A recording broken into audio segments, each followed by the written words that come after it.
प्रशांत जी को देखता हूँ आजकल घूम रहे हैं पूरा बिहार गाँव गाँव जा रहे हैं, बहुत परिश्रम कर रहे हैं। उनकी बातें तो बड़ी इंटरेस्टिंग और बड़ी फैक्ट वाली बातें करते हैं वो। आप लोगों ने एक नाम सुना होगा, प्रशांत किशोर। Hello everyone. जैसा कि आपको पता होगा कि आने वाले कुछ समय में बिहार में असेंबली इलेक्शंस होने वाले हैं और उसमें आप किसी चीज़ के लिए क्रेडिट दे ना दे, बट मुझे लगता है कि प्रशांत किशोर जो कि जन स्वराज के फ़िलहाल लीडर की तरह देखे जा रहे हैं। हालांकि उनका कहना यह है कि वो सीएम का चेहरा नहीं होंगे, बट कहने पर वो पार्टी के लिए इलेक्शन लड़ सकते हैं, जहां से उनकी पार्टी को डिसाइड करेगी वो इलेक्शन लड़ेंगे। बट अभी तक सीएम का कैंडिडेट वो अपने आप को नहीं बताते हैं जन स्वराज के लिए। और एक चीज़ जिसके लिए मुझे लगता है कि उनको क्रेडिट देना चाहिए वो है कि उन्होंने एटलीस्ट चुनाव का मोमेंटम सेट कर दिया है। और इस बार जहां हर बार जाति और कास्ट और मतलब जातिवाद पे इलेक्शन का मुद्दा रहता था, मेजॉरिटी और जंगल राज और इनसे डर के लिए मुद्दा रहता था, वहां पे थोड़ा सा उनने मोमेंटम शिफ्ट किया है और मुद्दा कहीं ना कहीं ट्रैक पे आ गया है मेरे हिसाब से। लोग अब पलायन की बात कर रहे हैं। People are talking of migration. He has told that distress migration will be completely removed within 1 year of Jan Swaraj government if it comes in power. और एक पॉजिटिव चेंज मेरे को लगता है ये होना चाहिए। जन स्वराज में ये खासियत है कि वो किसी भी राजनीति की पॉलिटिक्स नहीं कर रहे हैं, वो किसी कास्ट की पॉलिटिक्स नहीं कर रहे हैं और उनका मुद्दा बहुत हद तक जेन्युइन है। वो चाहे पलायन का हो, चाहे बिहार में रोजगार का हो, कैसे पलायन रोकेगा उनका ब्लूप्रिंट उनके पास है। बिहार में जो हर साल बाढ़ आप देख रहे हैं कि बाढ़ से सहरसा के कुछ गांव और आरा जिला के कुछ गांव बहुत ही ज़्यादा सफ़र कर रहे हैं। उनमें काफ़ी कटाव हुआ है, करीबन 150 से 200 घर हैं जो कि कटे जा चुके हैं कोसी नदी में पानी छोड़े जाने के कारण से। और ये समस्या बिहार में पुरानी है। हालांकि गवर्नमेंट बहुत सारी आई, वहाँ आरजेडी की भी गवर्नमेंट रही है, बीजेपी की गवर्नमेंट रही है और नीतीश की भी गवर्नमेंट रही है, Nitish government that is JDU. But कोई ख़ास फ़र्क नहीं दिखा है। पॉसिबली ये कहा जा सकता है कि प्रयास ढंग से नहीं किया गया, नहीं तो ऐसी कोई समस्या नहीं है जिससे रोका नहीं जा सकता। की व्यवस्था बनी तो एक गंडक प्रोजेक्ट, कोसी प्रोजेक्ट सब बंद कर देंगे।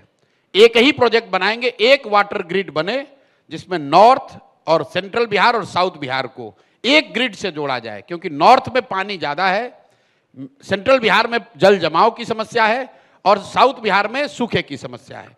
जब तक आप एक ग्रिड बनाकर वाटर का फ्लो मैनेज नहीं करते हैं, तब तक आप चाहे जितना गंडक, बागमती और कोसी प्रोजेक्ट बनाते रहेंगे, सिर्फ लूट का जरिया है, इससे कुछ नहीं होने वाला है। पिछले 50 सालों में कुछ नहीं हुआ, आगे 50 साल में भी कुछ नहीं होगा। और आप इस भरोसे नहीं बैठ सकते कि नेपाल सुधरेगा तब हम लोग सुधरेंगे।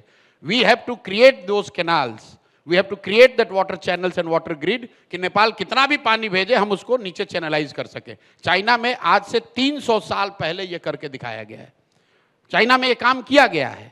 तो अगर चाइना में हो सकता है तो यहाँ बिहार में क्यों नहीं हो सकता? बट प्रॉब्लम उनमें भी है गाइस, क्योंकि वो कभी उन सब मुद्दों पे इलेक्शन में वोट करते ही नहीं हैं। उनका मुद्दा अंत में जातिवादी बन जाता है, जो कि प्रशांत किशोर का कहना है कि आप भले ही मेरा नाम ले रहे हो, आप मेरी सभाएं में आ रहे हो, वो भी कहते हैं कि वोट आप जाति पे ही दे देंगे। तो ये थोड़ा सा एक बैक सीट यहाँ पे ले लेती है बिहार की पब्लिक। और पता नहीं ऐसा क्यों है, ये थिंकिंग क्यों नहीं टूट पाया है। आज से 30 साल 40 साल लालू का भी राज रहा, लोग आरजेडी को भर भर के वोट करते हैं। नीतीश सरकार जब आई थी तो उन्होंने सुशासन के नाम पे वोट मांगा और हालांकि प्रशासनिक व्यवस्था बहुत ही अच्छी हुई थी उनके टाइम में, शुरुआत हुई थी एटलीस्ट। और लेकिन अब स्थिति ये है कि आप सेम मुद्दे पे ही आने वाले 20 साल 25 साल तक कंटिन्यू नहीं कर सकते। अब बिहार को अन्य मुद्दों पर चाहिए, अब वहाँ रोजगार चाहिए, सड़कें आ गई, बिजली आ गई, वो बहुत ही कमेंडेबल जॉब है नीतीश कुमार के गवर्नमेंट का और उसके लिए कोई मनाही नहीं है। बट कहीं ना कहीं अब लोगों को लगता है कि नहीं, उन्हें रोजगार की ज़रूरत पड़ेगी।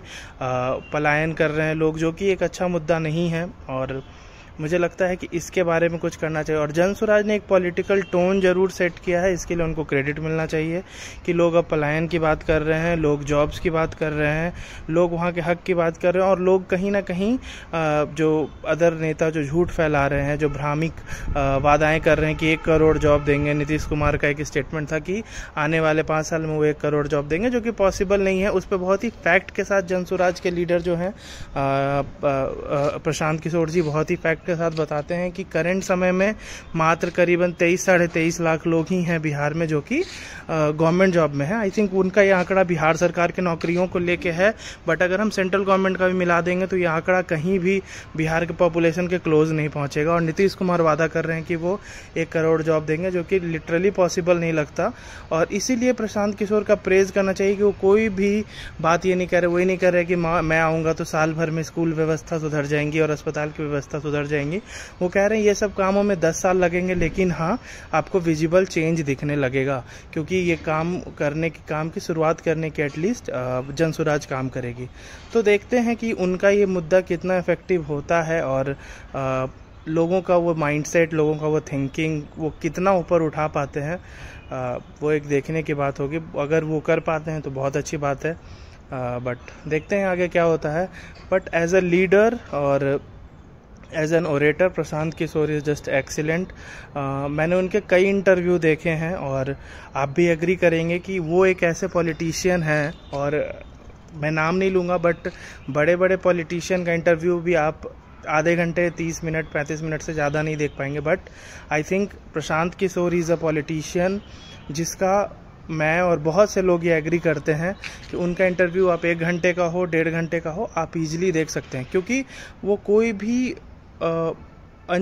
कोई भी अतरंगी बात नहीं करते और कोई भी ऐसी बात नहीं करते जो कि आपको लगे कि किसी स्टेज पे पॉसिबल नहीं हो सकती है, और बहुत ही फैक्ट से बात करते हैं। उनके बोलने का ओरेटरी बहुत ही अच्छा है उनका, और इसी कारण वो इतने प्रसिद्ध हुए हैं। आप उनका बैकग्राउंड तो आप जानते ही हैं, वो यूएन में काम करते थे। यूएन के बहुत सारे फंडेड हेल्थ इनिशिएटिव को लेके उनने बहुत सारे कंट्रीज़ में उसके एजेंडा को फैलाया है। तो एनीवेज ही इज़ टैलेंटेड, वो बहुत ही अच्छे हैं। और सबसे बड़ी बात वो बिहार के सासाराम से आते हैं और वो बिहार की धरती के लिए कुछ करना चाहते हैं। और आई थिंक उनका ये आई होप और मैं चाहता हूँ कि उनका ये जो है उसमें वो कहीं ना कहीं सफल हो। कोई भी जीते, जीत बिहार की होनी चाहिए। जय बिहार, जय किसान, जय हिंद।